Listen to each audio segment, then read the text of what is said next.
আমার বাসাটা খুব দরকার। আমাদের ব্যাচেলারদের সমস্যাটা কেন বোঝেন না? আমি তো স্ট্রেট কথা বলতে পারি না, ঠিক আছে? ঘুরে পেঁচা বলি, উইল ইউ ম্যারি মি? বেশি স্ট্রেট হয়ে গেল না? বিসিএস প্রতিষ্ঠান নিচ্ছি, হাফ টাইম পড়ালেখা করি, ফুল টাইম পাঠাই।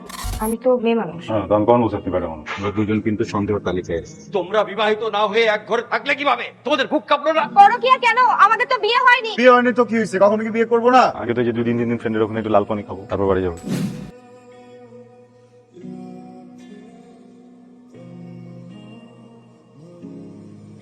কি? আসসালামু আলাইকুম। ওয়ালাইকুম আসসালাম। এভাবে তাকিয়েছিলেন কেন? কি চাই? থাকতে চাই। ভাড়া তোলার দেখেছে তো, আপনি একজন ভাড়াটিয়া। ও, তো যেভাবে তাকিয়েছিলেন মনে হচ্ছিল পাত্রী দেখতে আসছেন। বাবা, রুম সার্ভিস, সরি রুম ভাড়া। তোমরা কি রুম নেওয়ার জন্য এসেছো? জি। এসো ভেতরে এসো। খাবে চা না কফি? আঙ্কেল কিছুই খাবো না, আপনি বলেছেন এটাই অনেক। Thank you. আঙ্কেল, চা বা কফি একটা হলেই হলো, আমার কোনো কিছুতে সমস্যা নেই। Very good. এই সাইকেল করা ছেলেগুলো আমরা একদম পছন্দ হয় না। এই যে ইয়াং ম্যান, তুমি কিন্তু আমাদের সঙ্গে চা খাচ্ছ। তাহলে সাথে একটু টোস্ট বিস্কুট দিতে বলুন। সে হবে। তোমাদের বিয়েটা হয়েছে কতদিন হলো? কিছুদিন আগে মনে হয় বিয়ে হয়েছে না? গার্জেনদের ভয়ে পালিয়ে বেড়াচ্ছ। আমার দিক থেকে কোনো অসুবিধা নেই বাবা, শুধু তোমাদের কাবিন নামাটা আর দুজনের এনআইডি কার্ডের ফটোকপি আমাকে দিয়ে।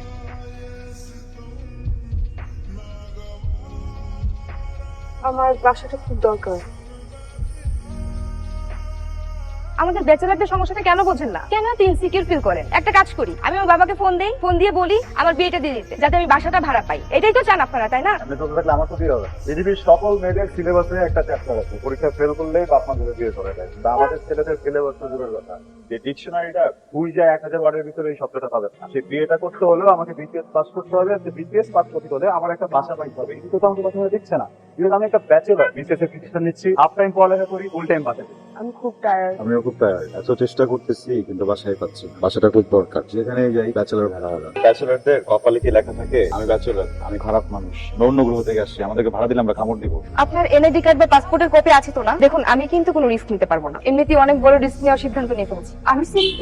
আপনার বাপের ভোটার আইডি কার্ড, জন্ম নিবন্ধন, পাসপোর্টের copy, visiting card, discount card সব আছে তো? আপনার ফটোকপি আমার কাছে দিতে হবে। আমি আপনার সাথে সেফ তো? আমি মেয়ে মানুষ। এটাই সমস্যা। একটা বিষয় তো বাকি। কি? আমি তো মেয়ে মানুষ, তখন কোন বুঝতে পারে মানুষ। আমার একটা কমফোর্ট জোন দরকার। আমি সব ধরনের পোশাক পরে আপনার সামনে থাকতে পারবো। আমরা রাতে ঘুমালে মরার মতো ঘুমাই, কার পোশাক কিভাবে থাকে বলা তো যায় না, আনকমফোর্ট ফিল হবে। আমরাও বুঝি, আমাদের বাগানেও সূর্য ওঠে, ঠিক আছে? আরে আজব তো, আমি কি বোঝাতে চাচ্ছি আপনি কি বুঝতে পারছেন না? আমাদের দুজনের বেডের মাঝখানে একটা পার্টিশন দিব। গ্রেট আইডিয়া, ইন্ডিভিজুয়াল কিন্তু শুরু হয়ে যাবে। এটা কাজ করি তাহলে, পার্টিসে বোর্ড লাগে। না, বাড়িওয়ালা সন্দেহ করবে না পার্টিশন বোর্ড আনলে? আপনার বুদ্ধি আছে। পর্দা, বোরখা পরে ঘুরবো। দুজনের বেডের মাঝখানে একটা পর্দা দিব, মানে অনেকগুলো পর্দা দিয়ে পার্টি। পর্দা, গ্রেট আইডিয়া, বেশি এক্সাইটেড। Thank you. আচ্ছা বলুন তো এখানে কয়টা আঙ্গুল? 4টা। নাও ফাইনালি ডান।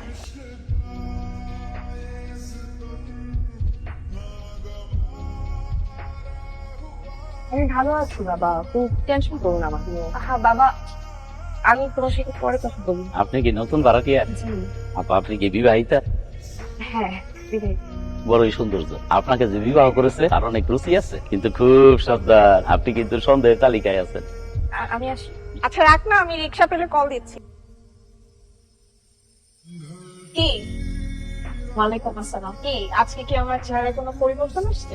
না, আগের মতোই সুন্দর। কিন্তু একটা কথা, যে আপনার যে দুইটা ভ্যাম্পায়ার দাঁত আছে না, এটা কিন্তু আপনার লুককে কমপ্লিমেন্ট করে, আপনাকে আরো বেশি কিউট দেখায়। আপনার কি মনে হয়? আপনি প্রথম না যে কিনা আমাকে এরকম কমপ্লিমেন্ট দিয়েছেন। এর আগে আমি এরকম কমপ্লিমেন্ট পেয়েছি, তবুও আপনাকে শুকরিয়া। আগেও কমপ্লিমেন্ট পাওয়ার পরেও শুক্রিয়া বলার জন্য আপনাকে শুক্রিয়া। আপনি কি জানেন আপনি আমার সন্দেহের তালিকায় আছেন? মানে? আপনাকে দেখে কোনোভাবে মনে হয় না যে আপনি বিবাহিত। সাবধানে থাকবেন। জি, আসসালামু আলাইকুম। ওয়ালাইকুম আসসালাম। আপনার শাশুড়ির নাম কি? আবিদা সুলতান। আবিদা সুলতান। ও, আবিদা সুলতানা। এই যে, কি বলেন? আপনার শ্বশুরের নাম কি? জুলফিকার হক। জুলফিকার চৌধুরী। জুলফিকার চৌধুরী। কি করে মনে আছে? বাদ বেঁচে। মাদ্রাসা আপনার নানা, আমার বাবার মাছের ঘের আছে। Good night. আমাদের বিয়ে ডেটটা মনে আছে তো? সেটা ভুলে গেলে চলবে? 12 ডিসেম্বর। কিভাবে বিয়ে হয়েছিল? কিভাবে আবার পালিয়ে? বলেন তো, আমরা কয় ভাই বোন? 2 ভাই বোন। আমরা যখন বাসা থেকে বের হব, যে আগে বের হবো সে অপরজনকে জানিয়ে যাবো কোথায় যাচ্ছি, কখন আসবে। কেন জানা যাবো? কারণ বাড়িওয়ালার কাছে যাতে দুজনের কথা দুই রকম না হয়। দুজনের কথা দুই রকম হলে বিপদ, বাড়িওয়ালার কাছে ধরা খাচ্ছে। একটা কথা, আমরা দুজন কিন্তু সন্দেহের তালিকায় আছি। তো আগামী 6 মাস কোনোভাবে বোঝানো যাবে। বোঝা গেল? আচ্ছা, কি বোঝা গেল? আমরা সন্দেহের তালিকায় আছি। আরে না, আগামী 6 মাস কোনোভাবে বোঝানো যাবে। কি বোঝা গেল? আগামী 6 মাস বোঝানো। আমরা সন্দেহের তালিকায় আছি। উফ,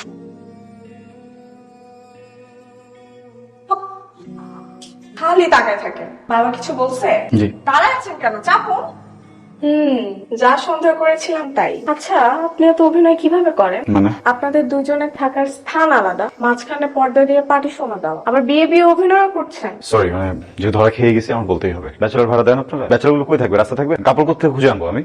আজব, আপনি তো আমার শত্রু না, আমি আপনাকে কেন মিথ্যা বলবো বলেন? এটা কি জানেন? এটার নাম অভিমানী দেয়া। ওটা আছে না, অনেক অভিমান করে। যখন যখন অভিমান করে আমাকে তো বিছানায় ঘুমাতে দেয় না, ওখানে পরে কোনো রকম ভাবে রাতটা কাটায় দেয়, মাঝখান থেকে পর্দাটা টেনে দেয়। এই জন্য আমি একটা ফিউচার প্ল্যান করে ফেলছি, একটা বেবি নিয়ে নেবো, বুঝছেন? এখানে বি, এই বি পুরোটা কি? আসসালামু আলাইকুম। দেখছেন কি অভিমানী, সালামের উত্তরটা পর্যন্ত নেয় না। এক্সপ্লেনেশন দিয়ে দিবেন এরপরে। শিট, উনিকে বাড়ি বলা মেয়ে, আমার স্টুডেন্ট পড়াই। এক মিনিট। ওই শিক্ষার্থী, তুমি কেদারায় বসো, তোমার পাঠ্যপুস্তক বাহির করো, শিক্ষক আসিতে। মেয়েটা কে?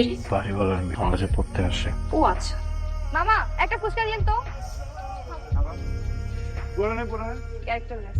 শুনছেন, আমি একটা সিদ্ধান্ত নিয়েছি। কি? আমি এই বাসা ছেড়ে চলে যাব। বাসা খুঁজছি অলরেডি, বেরিয়ে চলে যাব। কেন, কোনো সমস্যা? আমি আপনার সাথে ইনসিকিউর ফিল করছি। যেই ছেলের এক এক দিনে এক একটা মেয়ে লাগে, তার সাথে সিকিউর ফিল করা যায় না। যেহেতু মনে একবার ভয় ঢুকে গেছে, আমি পারবো না এখানে থাকতে। আপনি আমাকে অনেক হেল্প করেছেন, আমি কৃতজ্ঞ আপনার কাছে। দেখেন, আপনি আসলে ভুল বুঝতেছেন। এখন আপনি দেয়ালের এক সাইড দেখে যদি একটা ধারণা করে ফেলেন, তাহলে তো হবে না। আপনাকে তো দেয়ালের একটা সাইড দেখতে হবে। আপনি দেখবেন কিভাবে? আপনি তো আমাকে কোনো প্রশ্নই করেন না এই ব্যাপারে। ঠিক আছে, আপনার রুমে এসে একজন মেয়ে আপনার বুকের মধ্যে শুয়ে আছে, সেটাও আমি ভুল দেখেছি। আরেকটা মেয়ে আপনাকে বুকে তুলে খাইয়ে দিচ্ছে, সেটাও আমি ভুল দেখেছি। আর বাড়িওয়ালার মেয়ে তো আপনার প্রতি ফিদাই। আমি এখানে থাকতে পারবো না। ওকে, আপনি যদি এখান থেকে চলে যেতে চান আপনি যাবেন, আমি তো আর আপনাকে আটকে রাখার কেউ না। কিন্তু হ্যাঁ, আমার সম্পর্কে যে ভুল ধারণাটা আপনি নিয়ে এখান থেকে যাচ্ছেন, আমার মনে হয় আমার উচিত সেই ভুল ধারণার উপর ভেঙে দেওয়া। পয়েন্ট ওয়ান, বাড়ি বলা উনি একটা কঠিন প্রশ্নের সমাধান খুঁজছিলেন এবং আমি তার শুধুমাত্র সেই কঠিন প্রশ্নের সমাধানই দিয়েছি। তার মনের ভিতরে চলা কোনো কিছুর কোনো সমাধান নেই। উল্টা আরো আমি একটা অসুবিধায় পড়ে যেতে লেগেছিলাম, কারণ উনি বাসায় ঢোকার পরে দেখলো এখানে একটা পার্টিশন দেওয়া, দুইটা বেড দেওয়া, হাজবেন্ড ওয়াইফ একই বাসা থেকে, কেন এমনটা হবে? উনাকে আমার বুঝাতে হয়েছে যে এটা আসলে অভিমানের দেয়া। পয়েন্ট দুই, আপনি যে মেয়েটাকে দেখেছেন, এটা তুমি কি করলা? কি করছি? তুমি ঢাকায় এসে বাসা নিয়ে লুকায় লুকায় থাকতেছো। আমি যদি লুকাইতাম তুই খুঁজে পাইতি? কাজটা তুমি মোটেও ঠিক করো। সরো। যাক, তুই কি অবস্থা বল? আমি তো বিন্দাস। সরো। কি? আরে কি করতেছিস? তোর কোলে হালাল দিচ্ছি, ছোটবেলা আমাকে কম কোলে নিছো তুমি। বোকা, ছোটবেলা যখন তোকে কোলে নিয়েছি 5 পাউন্ডের একটা বাচ্চা ছিলি, 500 পাউন্ডের একটা মেয়ে হয়েছে এত বড়। সর। আসসালামু আলাইকুম। উনিকে? ও আসলে আমার মামাতো বোন। ছোটবেলা থেকে আমরাই কোলে পিঠে করে মানুষ করছি। আমার কোলে কত হিসু করছে, টেনশনে কিছু নাই। কিছুদিন পর যখন আরো বড় হবে, ওর জীবনে একটা ভালোবাসার মানুষ আসবে, তখনও দেখবেন আপনি আপনি আমাকে ভুলে গেছে। আর যে আপনাকে মুখে তুলে খাইয়ে দিচ্ছিল, তুইও নীলু বলছে সব। এই না বললে আমি জানলাম কি করে তুই এখানে আসছিস? আমি কি জিন চালান দেই? এই যে এইভাবে একে একে একটা বাসা নিয়ে থাকা শুরু করলি। বাবা কিন্তু বিষয়টা একদমই ভালোভাবে নেয়নি, বুঝলি? অনেক রাগ করেছে। একটা সিরিয়াস বিষয়ে আলাপ করবো তোর সাথে, বুঝলি? আমার নাম বিয়ে ঠিক আছে। কংগ্রেচুলেশন। এগুলো দেখতে মনে আমার তো হ্যান্ডসাম নাকি বুইরা খাড়াইশ টাকাওয়ালা? ভুইরা খাটাইস কেন হবে? তোর চেয়ে তো বেশি হ্যান্ডসাম, বেশি চল। চা বাবা নে, মন ভরে খা। বাড়ি জানতে একটু খাবার মন করে খালা কি। দুজনই আসলে আমার মামাতো বোন। যে মেয়েটাকে দেখেছেন আমার বুকে মাথা দিয়েছিল, ওর বড় বোনই আসলে আমাকে ফুচকা খাইয়ে দিচ্ছিল। সমবয়সী তো দুজন, ছোটবেলা থেকে একসাথে বড় হয়েছি পিঠাপিঠি। আপনি যদি জোর করে ভুল ভাবেন, ওটা তো আর আমার ঠিক করার অধিকার নেই। সত্যটা জানালাম। দোয়া করি যেখানেই যান ভালো থাকবেন।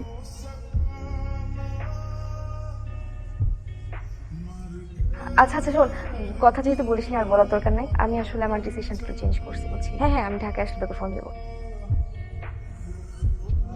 চরিত্রহীন পুরুষদের জন্য কফি। কেউ যদি আজকে আমাকে ফুচকা খাওয়াতে নিয়ে যেত, আমি খুব খুশি হতাম।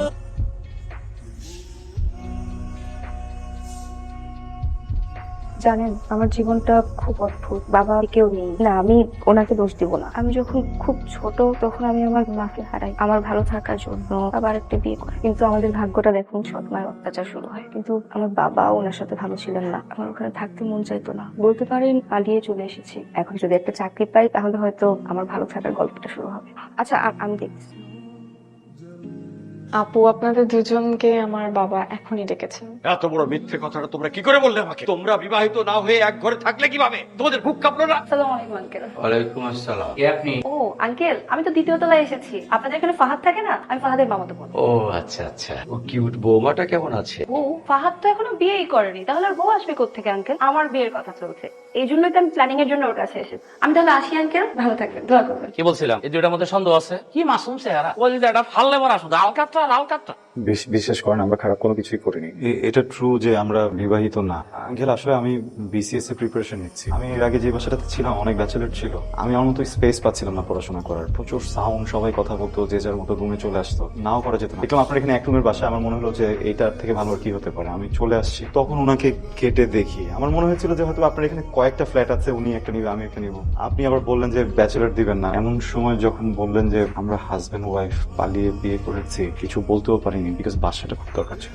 ওনাকে জিজ্ঞেস করেন না, উনি তো গিয়েছে আমাদের রুমে। আপনি বলেন না প্লিজ একটু। তবে এক কাম করে, এই দুইটা পুলিশ দিয়ে দেন, দেখবেন পুলিশ পাঁচার মতো দিব না, একদিন পর পর পুলিশ বলে দিবে। পুলিশ ডাকবা কেন? ভদ্রলোকের বাসায় পুলিশ আসে নাকি? বাবা, আমার মনে হচ্ছে না উনি এখন মিথ্যা কথা বলছেন। পুলিশ ডাকার বিষয়টা বাদ দিয়ে অন্যভাবে সমাধান করা যায় না? তোমার তেমন খুশি খুশি লাগতেছে তাই না? তোমার দিলের মধ্যে লাড্ডু ফুটে গেছে। সমাধান আমি করছি। বললো সমাধান করে দিবে, পিকআপ ডেকে দিল। শুক্রিয়া বলে পুলিশের গাড়ি ডাক্তার দুইজনই পরকীয়া মামলা খেয়ে যেতাম। পরকিয়া কেন? আমাদের তো বিয়ে হয়নি। বিয়ে হয়নি তো কি হয়েছে? কখনো কি বিয়ে করবো না? সারা জীবন কি সিঙ্গেল থাকবো? বিসিএস কেন দিচ্ছি? ফুল টাইম বাসা খোঁজো আর পার্ট টাইম পড়ালেখা করো। এটলিস্ট বাড়ি গিয়ে ফুল টাইম পড়ালেখা করবো আর পার্ট টাইম বাপের ঘেরে কাজ করবো। আচ্ছা, আজকে যাবে? আজকে চলে গেলে কি আপনার সাথে পিকআপে থাকতাম, বাসের ছাদে থাকতাম? গত 6 মাস এত পড়ালেখা করছি, শরীর থেকে বইয়ের গন্ধ আসে। আগামী 3 দিন শুধু পার্টি হবে আর ড্রিঙ্কস হবে, ড্রিঙ্কস। হুইস্কি? আমার কি এরকম ছেলে মনে হয়? আচ্ছা, বুঝছি। 4000 টাকা কন্ট্রাক্ট হয়েছে, যেখানে 2000 টাকা আছে। চলে যাচ্ছেন? জি। গাড়ি চলে যাবেন? আগে তো যে 2-3 দিন ফ্রেন্ডের ওখানে একটু লাল পানি খাবো, তারপর বাড়ি যাবো। ঠিক আছে, সাবধানে যাবেন। আপনাকে অনেক থ্যাংক ইউ, আপনাকে অনেক সরিও সবকিছুর জন্য। আমি যদি লাইফে কখনো বাড়িওয়ালা হই, আমি পুরোটা ব্যাচেলারদের বাড়ি বানাই সব। আমি দোয়া করি আপনি ভালোবাসা পান। আর আর কিছু না। এই যে দৌড়াচ্ছেন কেন? আপনি বলছিলেন না আমি কিছু বলতে চাই কিনা? আসলে আমি অনেক কিছুই বলতে চাই, বুঝছেন? বলেন, এখন বলেন। আমি না লজ্জায় বলতে পারি নাই, এখনো লজ্জা পাচ্ছি। লজ্জা পেলে কিভাবে শুনবো? আপনি আমার চোখে কথা বলেন। এভাবে খরগোশের মতো লাফালে আমি কিভাবে বুঝবো? পিকআপ থামান। আমি ডিস্ট্রিক্ট কথা বলতে পারি না, ঠিক আছে? ঘুরে পেঁচে বলি, বুঝলেন? I am single, will you marry me? বেশি স্ট্রেট হয়ে গেল না? এমনই পোষায়, যদি পোষায় তাহলে হাত দেন, আর যদি না পোষায় তাহলে টান দেন।